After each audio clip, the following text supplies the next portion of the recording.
Olá, o Sindepres Entrevista desta semana vai conversar com o deputado estadual Davi Zaia. Nós estamos no gabinete dele na Assembleia Legislativa do Estado de São Paulo. A gente vai falar um pouco sobre suas ações, projetos, crise econômica, ajuste fiscal, desemprego, entre outros assuntos. Deputado, muito obrigada por nos receber aqui na sua casa também. É um prazer falar com todos que estão nos assistindo e participar aqui do Sindepres Notícias. Ok, muito bom. Deputado, para a gente começar aqui essa nossa conversa, é importante que o senhor faça uma apresentação, contar um pouquinho da sua trajetória política, ou seja, falar aí do trabalho enquanto secretário de Estado, foram 2 vezes, essa caminhada aí enquanto deputado estadual. Bem, eu sou bancário, né? Comecei a minha vida toda como funcionário do Banco Nossa Caixa, e depois presidente do Sindicato dos Bancários de Campinas e presidente da Federação dos Bancários do Estado de São Paulo e Mato Grosso do Sul. Em 2006, consegui meu primeiro mandato de deputado estadual, fui reeleito em 2010 e reeleito novamente em 2014. E nesse período, logo depois de 2010, quando eu tinha sido reeleito para deputado estadual, o governador Geraldo Alckmin me convidou para ser secretário do Trabalho aqui do Estado.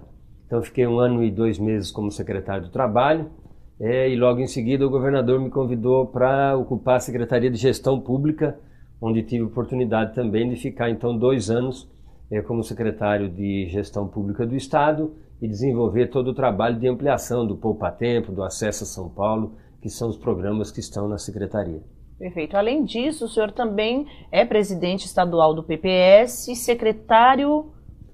presidente estadual do PPS e secretário nacional do partido. Né? Então tenho também essa função de coordenar o partido nos vários estados e aqui em São Paulo. Ou seja, tem muito trabalho, né? Bastante trabalho. Então tá bom. Vamos começar falando aqui da atuação do senhor dentro da Assembleia Legislativa do Estado de São Paulo, né? O senhor é presidente da Comissão de Assuntos Metropolitanos. O que vem a ser exatamente essa comissão? Quais são as responsabilidades dessa comissão, por exemplo? O Estado de São Paulo hoje tem constituída, né, a região metropolitana aqui da capital, que é todos os municípios aqui do entorno, a região metropolitana da Baixada Santista, que são 9 municípios, a região metropolitana de Campinas, já consolidada, e agora, mais recentemente, a região metropolitana do Vale do Paraíba e a região metropolitana de Sorocaba. A ideia das regiões metropolitanas é poder ter ações institucionais e políticas que atendam né, a esses municípios que, pelo fato de terem uma realidade muito próxima, muitos fazem, as próprias cidades já fazem divisa, né, estão conurbados, você nem percebe às vezes quando passou de um município para outro. Então há necessidade de cada vez mais ações conjuntas. Né? Inicialmente essas ações eram pensadas na área do transporte, né? Mas hoje cada vez mais tem que se pensar isso na área da saúde, né? Você não vai ter um hospital em cada município, então você precisa cada vez mais interligar essas ações. Então, junto com as regiões metropolitanas, você tem as agências de desenvolvimento que procuram levantar aquilo que é comum, né, nos diversos municípios e implementar ações para que essas demandas possam ser atendidas. E nós aqui na Assembleia Legislativa, nessa comissão, temos a tarefa de analisar os projetos que porventura sejam apresentados pelos deputados que tratam das questões metropolitanas e ao mesmo tempo poder fomentar aqui junto aos deputados o debate dessas questões no sentido de desenvolver. Lembrando que 65%, quase 70% da população do Estado está e mora nessas regiões metropolitanas. Perfeito. Além desse trabalho, o senhor também coordena 2 frentes aqui na Assembleia, né? Que é a Frente Parlamentar de Apoio à Extensão, né? E eu queria que o senhor falasse, inclusive, quais são assim, os principais problemas e desafios, né, dentro dessa área aqui também. Bem, as frentes aqui da Assembleia, né, elas são uma forma de juntar os deputados em torno de determinados temas. Então a extensão rural, ela é fundamental. O Estado de São Paulo é um estado bastante desenvolvido, né, conhecido pela sua indústria, conhecido pelo seu comércio, que é pujante, mas também o estado de São Paulo é um estado forte na agricultura. Né? Nós somos o maior produtor de laranja, né? O maior produtor hoje de seringueira, embora muita gente da borracha, né? Da seringueira, muita gente não sabe, a gente pensa que é na Amazônia ainda, mas é aqui em São Paulo. Tem uma forte produção de fruticultura, né? Cana-de-açúcar. Então, o estado, embora não seja o maior estado do Brasil, em termos de extensão territorial, tem também uma forte agricultura. E tem também, né, muitos pequenos agricultores, né, atuando no estado. Então, a extensão rural, né, é o trabalho que precisa ser feito através dos técnicos da CAT, né, do Instituto Agronômico do Estado de São Paulo, porque o estado também possui muita pesquisa, muito desenvolvimento em ciência, em tecnologia, para ajudar a melhorar a produção agrícola do estado. E a extensão rural trata de como fazer esse conhecimento, essas novas tecnologias, né, essas pesquisas com novos produtos, novas formas de produzir, chegue também ao pequeno produtor. Então, os técnicos responsáveis pela extensão rural é que fazem esse trabalho. E a nossa frente, ela tem, portanto, apoiar essa iniciativa, porque ela é importante para que também os pequenos agricultores tenham acesso a esses conhecimentos de ponta que propiciem que eles produzam com mais eficiência, com mais qualidade e tenham com isso mais renda e uma melhor qualidade de vida. Ok, muito bom. Em relação ao trabalho, deputado, da Frente Parlamentar do Cooperativismo Paulista, eu queria também que o senhor explicasse um pouquinho sobre como funciona esse trabalho, né? E aí aproveitar a oportunidade de falar de um recente projeto do senhor que virou lei também em 2015 dentro dessa área. O cooperativismo é uma outra alternativa importante, né, para aquelas pessoas que têm pequenos negócios poderem ter algum peso econômico. Né? Então, quem tem grandes empresas, né, se vira sozinho. Quem tem pequenos negócios, se puder cooperar, pode caminhar melhor. Então, nós temos apoiado também, incentivado o cooperativismo. Hoje tem o cooperativismo de crédito, que é muito importante, tem cooperativismo agrícola. São vários setores, Você né? tem cooperativas médicas, tem cooperativas de ensino, tem cooperativas de produção, então são vários setores. E no cooperativismo de crédito, nós aprovamos uma legislação que permite que as cooperativas de servidor público possam fazer o empréstimo consignado, concorrendo com isso com os bancos. As cooperativas emprestam com juro mais barato do que os bancos, mas elas não tinham oportunidade de fazer o consignado. Então as cooperativas que são dos próprios servidores públicos agora passam a poder fazer, com a lei que aprovamos aqui, também o empréstimo consignado ao servidor. E qual foi exatamente a alteração colocada dentro desse projeto para essa mudança, deputado? Nós tínhamos uma legislação anterior que obrigava que a cooperativa, para poder ter acesso ao código do consignado, ela precisaria ter pelo menos 70 mil associados. Né? Nenhuma das cooperativas tem esse número. Né? Então, nós abrimos isso para que todas as cooperativas, desde que estejam constituídas e registradas no Banco Central, como manda a legislação, possam operar nessa modalidade. Mas sem esse limite agora de associados? Sem esse limite. Sem esse critério, né? Deputado, aproveitando que a gente está falando de cooperativismo, né? Eu acho que é um tema bem interessante para ser discutido nesse momento de crise. O senhor enxerga a questão do cooperativismo como uma solução, uma alternativa, um plano B nesse momento de crise para a economia? Na verdade, acho assim, um plano B ele não chega a ser. Né? O cooperativismo é importante, eu acho que ele é uma alternativa tanto para os trabalhadores como para quem tem pequenos negócios, né? Encontrar uma forma de buscar renda, né? Mas a alternativa mesmo para o país é o país voltar a crescer. Né? Se o país não retomar o crescimento econômico, se a gente não tiver a expansão das diversas atividades, né? Nós não vamos, com nenhuma atividade isolada, resolver o problema do país e dos trabalhadores. Nós vamos encontrar, talvez, paliativos, né? Mas não vamos encontrar uma solução. A solução é o país voltar a crescer. Ok, tá ótimo. Bom, a gente vai para o nosso primeiro intervalo e voltamos em 1 minuto. Construída em frente ao mar, na Vila Tupi, na Praia da Enseada, a colônia de férias Bertioga tem capacidade para alojar 118 pessoas. São 36 quartos, com capacidade para 4 pessoas cada.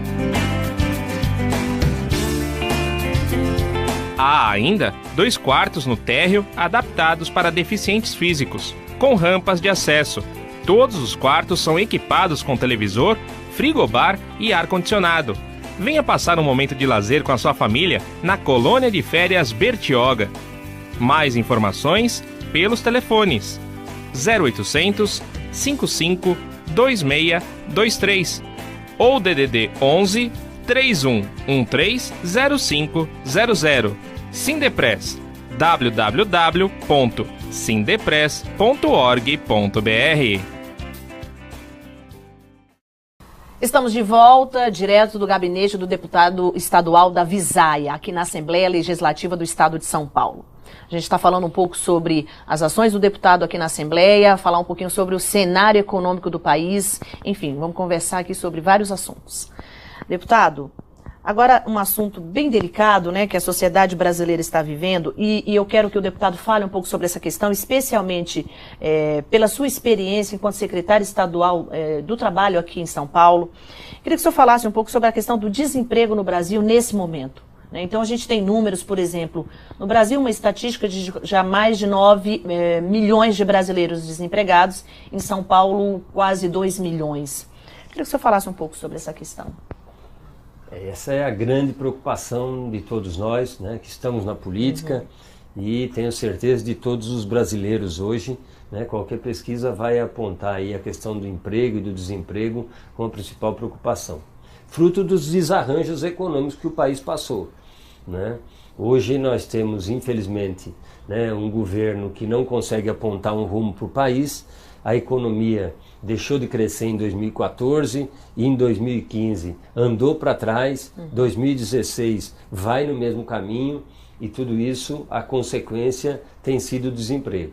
Então, essa questão tem sido buscada, né, em enfrentamento dela com vários mecanismos, que são sempre mecanismos de buscar paliativos, vamos chamar. Então o governo federal lançou um programa que as empresas podem reduzir, né, a jornada, com isso reduz também parte do salário, mas esse programa ele consegue só ser aplicado para grandes empresas, né? O comércio, né, os pequenos serviços não consegue ser atingido por isso. E do outro lado a gente vê também uma preocupação grande, porque a inflação continua alta, né? O governo continua adotando a solução para isso, né? A elevação da taxa de juros, com a ideia de que se você comprimir mais a economia, a inflação vai baixar, porque vai diminuir a demanda, e com isso a gente vai poder resolver. Só que isso tudo não está apresentando resultado. Então o grande desafio hoje, né, e é isso que o governo, do nosso ponto de vista, não consegue apontar, e talvez por isso a gente tenha que discutir alternativas em relação ao governo que está aí, né? Eu tenho certeza que se a gente tivesse uma mudança, né, nós poderíamos ter uma alternativa, o país voltar a crescer, né? Nós não podemos correr o risco de caminhar 2016 e talvez entrar em 2017 com um processo de recessão econômica. Ainda sobre essa questão do desemprego, a gente também tem a queda da renda média dos trabalhadores brasileiros, né, deputado? Que também é um outro fator preocupante, né? Porque a inflação está alta, né? Passando de 10% ao ano. Estourando todos os limites que o próprio governo punha, né? A meta do governo era 4,5%, podendo chegar a 6,5%, e nós estamos em 10, 11%, né? Depende do ciclo dos 12 meses. Então, com essa crise, com esse desemprego, os trabalhadores também não conseguem, né, nas suas databases, repor aquilo que a inflação levou. Então, a renda média começa a cair, né, e isso acaba gerando, né, um círculo ruim para a economia, porque os trabalhadores com menos renda compram menos, a economia gira menos e o país vai parando, né? Eu acho que o enfrentamento disso precisa de o governo recuperar a credibilidade, né? O que nós não vemos o governo com capacidade para isso, e acho que precisa, por outro lado, arranjos na economia que permitam a retomada do investimento e, com isso, a retomada do crescimento econômico.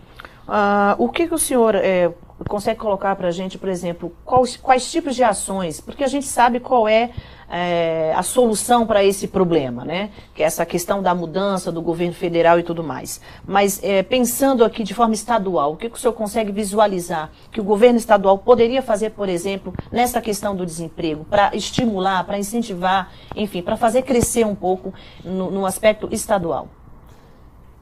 Num período que teve o desemprego aqui acentuado, né, o governador Mário Covas lançou as frentes de trabalho. Foram uma alternativa importante naquele momento. Quando eu ocupei a Secretaria do Trabalho em 2011, nós não estávamos num período de desemprego, mas nós retomamos a questão das frentes de trabalho para os pequenos municípios, para responder a situações específicas. Você tinha período que terminava a safra, você tinha um município que, por alguma contingência, uma empresa acabava entrando em dificuldade, então a gente conseguia fazer frente a essa situação. Então, as frentes de trabalho são uma alternativa importante. Nós temos uma dificuldade, né, nesse momento que a arrecadação do governo do estado vem caindo, né? Felizmente, aqui no estado de São Paulo, né, a ação do governador permitiu ao longo do tempo que o estado se mantivesse equilibrado. Então, o estado de São Paulo, apesar de em 2015 ter perdido a arrecadação, ele manteve uma capacidade de investimento. Nós tivemos inúmeras obras, né, que continuaram sendo feitas, né, aqui no entorno de São Paulo, o Rodoanel, que emprega muita gente. Nós temos, eu ando muito no estado de São Paulo, inúmeras estradas sendo ampliadas, reformadas, feitas novas faixas, tudo isso gerando muito emprego, né? Então, o governo do estado consegue manter ainda um ritmo. Mas acho que, nesse momento, uma retomada das frentes de trabalho poderia ajudar muito os trabalhadores. Ok. E, de fato, essa questão do desemprego ela tem uma perspectiva muito negativa, né? Porque hoje é 9%, se eu não me engano, né? Fala-se no desemprego, e existem aí alguns economistas falando na possibilidade de chegar até 13% de desemprego no Brasil. Então, é uma questão muito delicada e preocupante, né, deputado? É muito preocupante porque, de novo, nós voltamos a essa situação, nós não vemos perspectiva, né? E eu acho que nós não vamos ter perspectiva se a gente não tiver uma mudança no governo federal, né? Infelizmente, a presidente Dilma, ela não consegue passar uma credibilidade hoje e não consegue apontar qual é a saída. Então fica se falando, vamos fazer corte, mas ninguém acredita nos cortes. Vamos fazer uma reforma, mas essa reforma não avança no também Congresso. A longo prazo, né? E também é a longo prazo. Que vai necessitar muito disso de Ela conversa. ganhou a eleição, assumiu, levou para lá, trocou o ministro, tirou o ministro Mantega, botou o ministro Levi, que passou quase um ano. Não, agora vamos fazer o ajuste, vamos ajustar, e não aconteceu nada. Nem aprovou uma grande mudança no Congresso, né, e continuou se debatendo. Trocou, o novo ministro está aí novamente, e nós estamos na mesma situação. Não sai. Então, enquanto a gente não tiver, né, uma solução para essa questão, né, e essa incapacidade que a gente fica percebendo que a presidente tem de apresentar um rumo, os investidores da economia não retomam o seu crescimento. E nós estamos mantendo, né, eu acho que essa é uma questão importante, uma taxa de juros elevadíssima. Né? Então, essa é uma outra questão que comprime a economia. Precisa ser combatida. Precisa ser combatida, porque com essa taxa de juros, né, quem tem algum dinheiro que poderia investir, por que vai arriscar investir num negócio se não tem a certeza que o negócio vai dar certo, que você vai ter um retorno? É melhor botar o dinheiro no banco e receber uma remuneração aí da Selic que dá 14%, né, ao ano. Não tem nada que rende tanto mais hoje, do que isso. Né, do que isso. Então, para que eu vou arriscar fazer investimento se eu posso botar o dinheiro no banco e ter uma remuneração de 14%, 15% ao ano? É verdade. Bom, ainda continuando a falar desse assunto, né, eu quero ouvir do senhor qual foi a sua avaliação, né, apesar de a gente já perceber aqui um pouco nessa conversa, até esse momento, em relação a esse corte, né, que o governo federal fez recentemente no orçamento de 2016, que foi um corte de 23,4 bilhões de reais para reequilibrar as contas públicas. Queria que o senhor falasse um pouco sobre, especificamente sobre esse corte. E aí, assim, se o senhor quiser já dar uma continuidade, falar, né, porque foi uma espécie de primeiro pacote, o segundo pacote é colocado como a volta da CPMF, né, e depois a gente fala da reforma da Previdência também, que é colocado como uma outra solução. Então, nós temos um desequilíbrio fiscal, né? Essa é a questão importante que a gente tem nesse momento. O desequilíbrio fiscal, ele tem sido agravado, de um lado, é preciso reafirmar, pelos gastos do governo que correram, de certa forma, descontrolados nos últimos períodos. O que tem dessa proposta de corte que o governo apresenta é que ele não se efetiva. Então, 2014, o governo não conseguiu fechar e teve que admitir um déficit. 2015, começou o ano dizendo que ia ter um superávit, né? Porque o que nós temos que entender? Quando nós estamos falando de um déficit, o governo acaba buscando dinheiro também no mercado para se financiar, né? E com isso aumenta a dívida pública de maneira absurda, né? Nós estamos chegando a uma dívida pública que ela está passando de 60, 65, né, do PIB brasileiro e crescendo aceleradamente, justamente por causa dessa taxa de juros que foi muito elevada. Então os cortes que são propostos, ninguém tem certeza de que eles vão ser efetivados, né? E todo mundo fica imaginando que o que vai acontecer é o que aconteceu em 2015. Inicialmente se apresentou um orçamento que ia fechar equilibrado, depois precisava ter um déficit de 30 bilhões, né? E no final se admitiu um déficit de quase 100 bilhões. 115 né? Então, 115 bilhões. Então, é essa descrença que fica. E nós não vemos uma realidade diferente. Nisso entra também a questão da Previdência. A questão da Previdência, é verdade, a população está vivendo mais. Acho que é importante o fato de pensar, né, um sistema de Previdência que seja mais justo, né? Eu, pessoalmente, defendo que nós deveríamos ter, para todos os brasileiros, independente de ser servidor público, de ser trabalhador da iniciativa privada, um mesmo modelo. Discutir, o país pode oferecer que previdência pública para todos os cidadãos, né?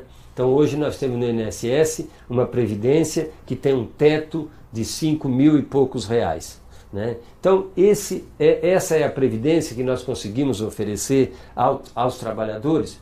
Então acho que essa previdência deveria ser para todos os brasileiros. Nós temos hoje os modelos do servidor público, né? E com isso é uma reforma importante. A outra questão fala-se muito em estabelecer por idade. Isso. Determinar, né, uma idade mínima. Né? Primeiro é preciso frisar que uma grande maioria de trabalhadores no sistema geral, no INSS, mais de 50% dos trabalhadores já se aposentam por idade, né? Com 60 anos as mulheres e 65 os homens.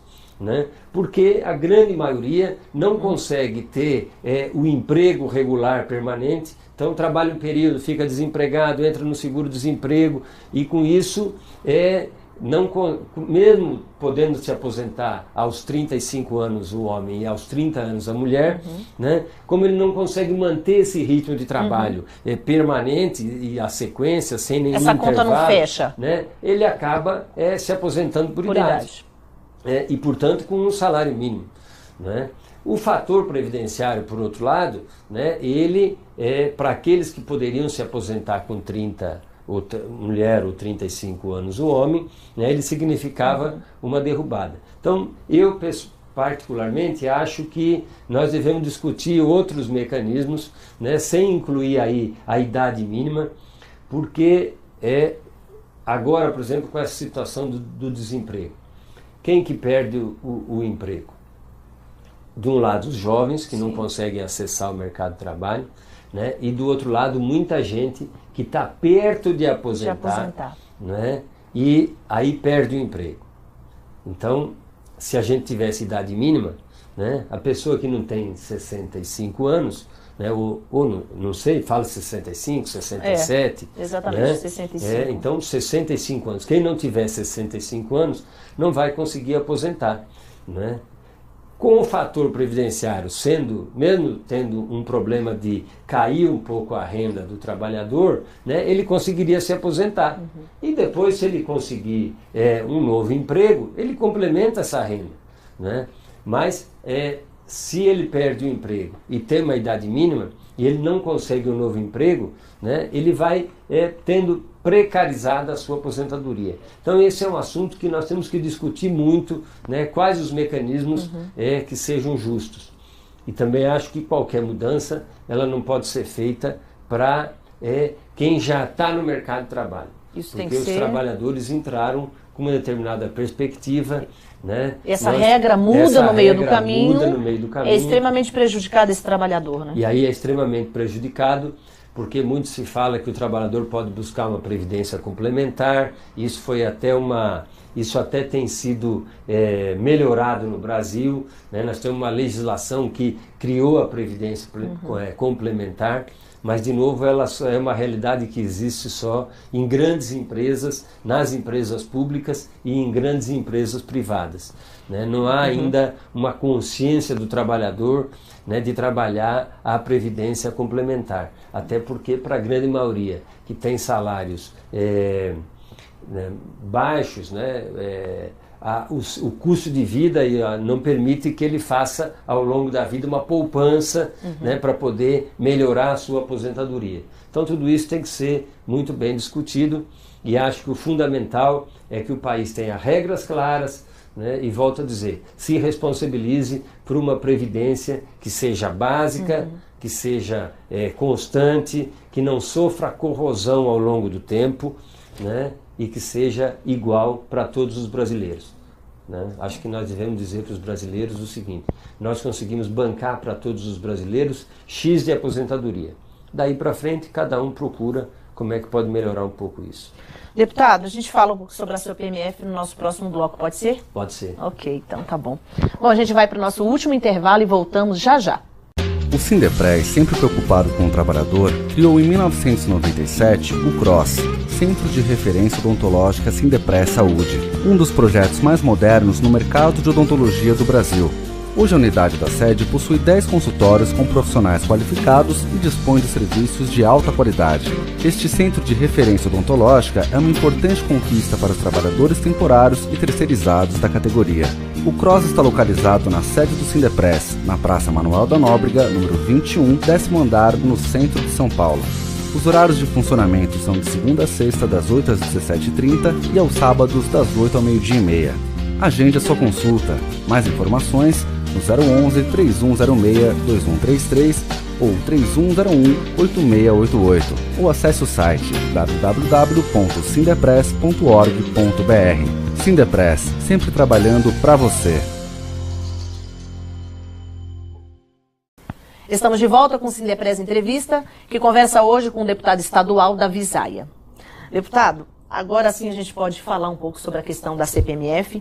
Eu queria que o senhor falasse sua opinião sobre a volta desse imposto e também comentasse essa questão do repasse, essa discussão, na verdade, do repasse da CPMF aos estados.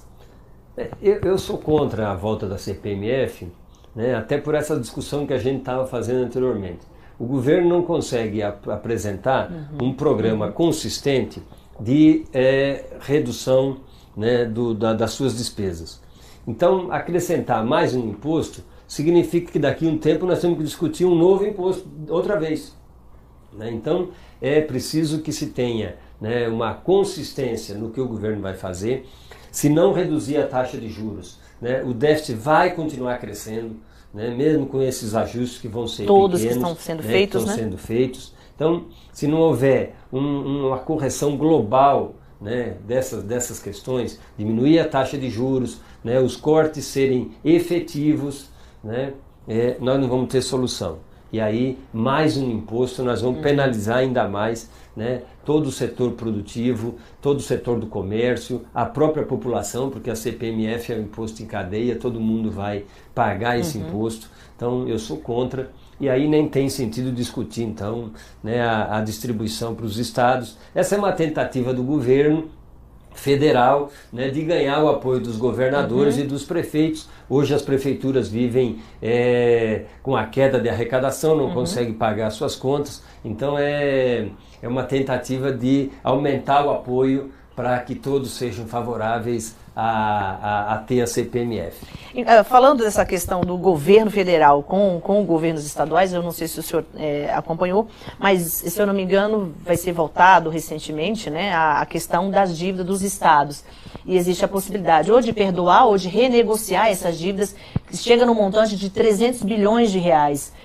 Como é que o senhor vê essa questão de negociação dessa dívida, que já foi negociada no passado? O país tem uma lei de responsabilidade fiscal que eu acho que ela é importante ser mantida. Então nós não podemos ter nesse processo, né, qualquer enfraquecimento da lei de responsabilidade fiscal. Por outro lado, a dívida que foi renegociada lá atrás tem taxas de juros também elevadas. Então isso faz com que os estados e os municípios, principalmente os grandes municípios, vão pagando e a dívida não diminui. Então a taxa de juros, né, dessa dívida eu acho que é uma medida saudável se ela puder ser readequada e com isso a gente ter uma perspectiva de que essa dívida vai ser de fato paga. Ok. Deputado, falando sobre essa questão do corte no orçamento, né, que o governo lançou recentemente, eu li, né, que existem movimentos sociais, centrais sindicais que são totalmente contra esse corte, né? E eles apontam como uma solução, né, para resolver essa questão, que é aumentar os impostos sobre os setores mais ricos da população. O senhor enxerga isso como uma questão que pode funcionar?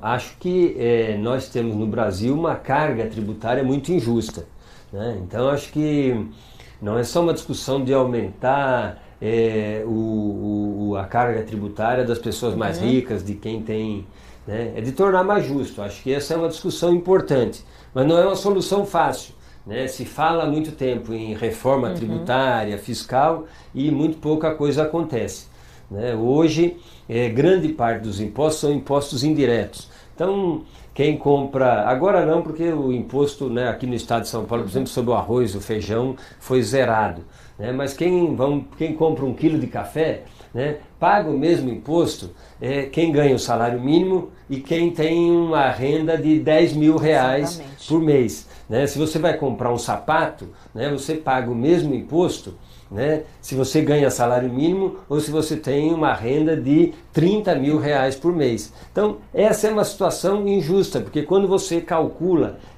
isso que é chamado o imposto indireto, porque não é calculado só sobre a renda, é aquilo sobre o consumo, né, você percebe que alguém que ganha salário mínimo paga percentualmente muito mais imposto do que quem tem altos salários. Então nós precisamos mudar essa forma de tributar de forma que a tributação fosse mais justa. E é sempre bom lembrar, né, que uma tributação mais justa, ela diminui a desigualdade da renda, né, diminui a disparidade de renda que a gente tem. E que o Brasil é um dos países onde a disparidade de renda é mais assustadora, né, e portanto nós precisamos avançar nisso. Então acho que os movimentos sindicais, as centrais, os movimentos sociais estão corretos, né? Nós precisamos encontrar a forma mais adequada de fazer essa reforma tributária e com isso ter uma tributação mais justa e mais eficiente. Ok. Agora falando também de um outro assunto um pouco espinhoso, né, porque a gente só tem tratado disso aqui, eu queria que o senhor falasse um pouco sobre esse projeto do senador Serra, né, José Serra, que abre a exploração do pré-sal às empresas multinacionais. Como é que o senhor tem acompanhado essa questão? Olha, acho que essa é uma boa discussão para os caminhos que a gente quer para o desenvolvimento do Brasil, né? A presidente Dilma Rousseff, o presidente Lula, o PT principalmente, vendeu muito a ideia, né, de que o pré-sal é nosso, nós não podemos entregar e que, portanto, a Petrobras deveria ser sócia com pelo menos 30% em todos os investimentos de exploração do pré-sal. E o que nós assistimos nesse período? O preço do petróleo caiu a R$30 o barril. O preço é fixado internacionalmente. Eu não posso negociar aqui um preço, fazer preço. Né? Eu tenho preço internacional.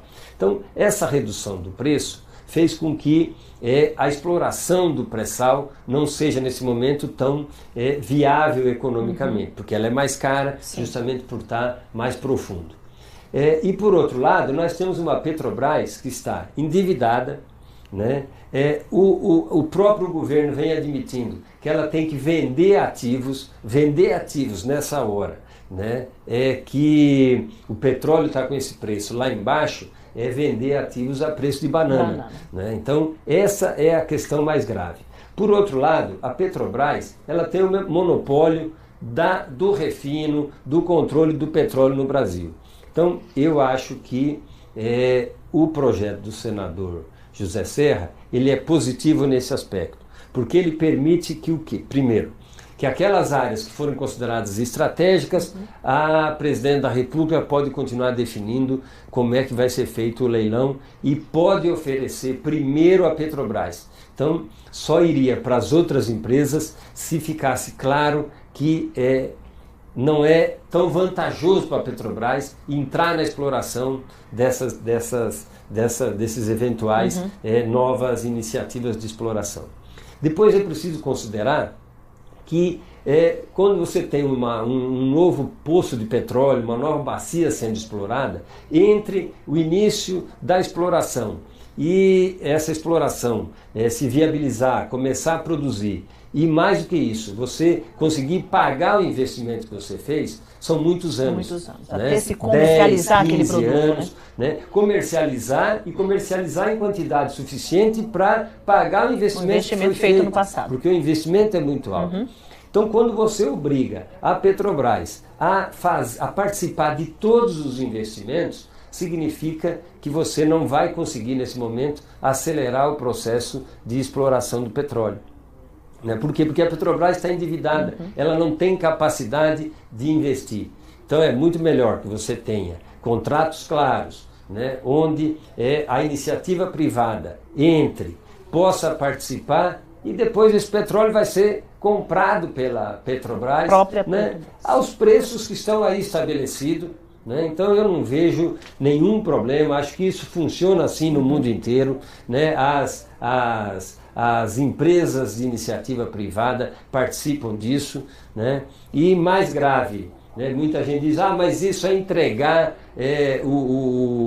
as nossas riquezas, né, para o capital internacional, para o estrangeiro. O Brasil tem condições de controlar isso tudo, tem a legislação eficiente para isso, nós nunca tivemos esse problema, não se está mudando o papel da Petrobras, né? E acho que mais grave do que tudo isso é o que nós estamos fazendo, é vender os ativos da Petrobras nessa hora, aí sim, na bacia das almas. Então acho que é um projeto positivo, né? Acho que foi bom que o Senado tenha aprovado, acho que é importante que a Câmara Federal discuta, né? E que a gente possa acompanhar isso com muita transparência, porque regras claras, garantindo que o Brasil tenha o controle da participação da iniciativa privada, não significa nenhum problema, né? Significa, ao contrário, a capacidade de a gente ter desenvolvimento, crescimento econômico, renda, e com isso melhorar, inclusive, a situação da Petrobras. Ok. Deputado, o senhor pode falar também um pouco sobre como é que anda o processo da CPI da merenda aqui em São Paulo? Como é que está essa questão nesse momento? Bom, a CPI da merenda, quer dizer, são denúncias, né, de que uma cooperativa pagava propina para determinados agentes públicos, né? Isso já foi objeto de uma investigação profunda da polícia e do Ministério Público há mais de 6 meses. Né? Eles vêm investigando isso, gravando, né? Já prenderam algumas pessoas e essa investigação agora, né, foi fortalecida ainda mais com uma força-tarefa criada no Ministério Público.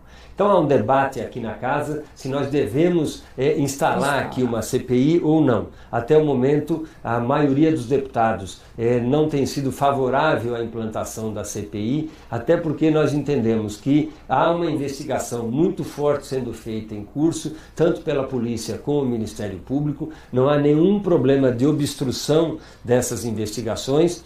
Nós, portanto, ao instalar uma CPI, né, estaríamos entrando atrasado num processo de investigação que já está ocorrendo, né, não teríamos provavelmente capacidade de acrescentar nada nesse momento, né, o processo de uma CPI, quando ela é feito, mesmo que ela apure coisas novas, isso vai depois remetido ao Ministério Público, né, portanto eu acho que se a gente perceber que por alguma razão qualquer o Ministério Público não está tocando corretamente essas investigações, a polícia não estiver dando conta, aí eu acho que é o caso de a Assembleia entrar. Mas, enquanto essas investigações estiverem progredindo, avançando e sendo feitas com a profundidade que estão sendo feitas, eu acho que nós podemos continuar acompanhando sem necessidade de fazer necessariamente uma CPI nesse momento.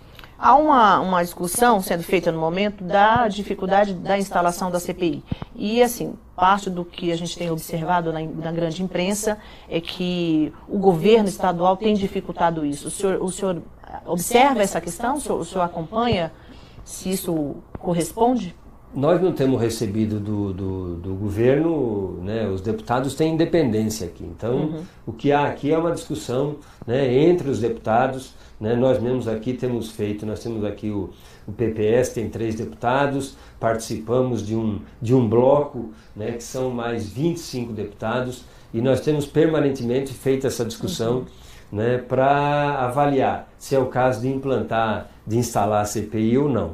Né? E nesse momento a nossa conclusão é que as investigações estão andando, né, estão sendo feitas com o rigor necessário e que, portanto, nós não acrescentaríamos fatos novos com a instalação da CPI. Ok. Bom, agora a gente vai falar um pouquinho sobre eleições de 2016. Deputado, eu gostaria que o senhor falasse um pouquinho sobre a participação do PPS, né? Não só na capital, como no estado de São Paulo, e se o senhor puder simplificar um pouquinho aí no Brasil, né? E por último, falar sobre a entrada do senador Cristóvão Buarque ao PPS na última semana. O PPS é um partido que não é um partido grande, né, mas é um partido que tem sido muito firme nas suas ações, né, na sua forma de fazer política. Então, aqui no estado de São Paulo, nós achamos que vamos ampliar o número de prefeituras, né? Nós temos hoje 28 prefeituras comandadas pelo PPS, acho que vamos ampliar, temos oportunidade de crescer, inclusive, para cidades maiores, né? Nós temos o deputado Alex Manente, que é pré-candidato aqui em São Bernardo do Campo, que é uma grande cidade, hoje está bem posicionado, né, as pesquisas apontam inclusive ele em primeiro lugar, né, então acho que é uma boa perspectiva. Temos outras cidades importantes, Taubaté, né, a vereadora Poliana pode disputar, é uma cidade grande também, né, e aqui na capital nós estamos ainda avaliando qual o melhor cenário, né, para posicionar o PPS. No Brasil, temos oportunidade de disputar também algumas capitais, né? Vamos priorizar a Vitória, onde o prefeito já é do PPS e vem fazendo um bom trabalho e, portanto, candidato à reeleição, né? Então, acho que também é uma perspectiva de crescimento. E a filiação do senador Cristóvão Buarque foi uma honra para todos nós do PPS, porque nesse quadro político que nós estamos vivendo, onde, né, o fazer política vem sendo muito criticado, né, toda hora as notícias são de corrupção, de gente fazendo coisa errada, é muito bom, né, o partido ter sido escolhido para sua filiação por uma pessoa como o senador Cristóvão Buarque, que tem reconhecidamente, né, uma longa trajetória política e uma trajetória política de uma abertura para o debate, né, uma trajetória política de afirmação de posições claras, principalmente em relação à importância da educação, e uma história política de seriedade no trato da coisa pública. Acho que é com essas características que o senador traz e encarna, que são as mesmas características que a gente vê no nosso presidente nacional, o deputado federal Roberto Freire, que são pessoas que têm uma longa trajetória e das quais você pode concordar ou discordar das posições políticas, mas você não tem o que falar do respeito e da seriedade com que fazem política. Portanto, acho que são pessoas como essa que, continuando participando na política, reafirmam que a saída para todos os problemas que o Brasil vive, os problemas políticos, os problemas econômicos e os problemas sociais, está na política, né? Na participação política cada vez mais efetiva da população. E é nisso que a gente acredita, e o senador vindo para o nosso partido nos honra muito e vai mostra acrescentar a perspectiva. bastante também ao partido, né? Com certeza. Deputado, muito obrigada por nos receber aqui mais uma vez. Agradecemos em nome da TV Sindepress. Eu que agradeço por essa oportunidade de debater um pouco a política do nosso país. Parabéns ao Sindepress. Okay. Bom, a todos que nos assistiram, um grande abraço e até o próximo programa.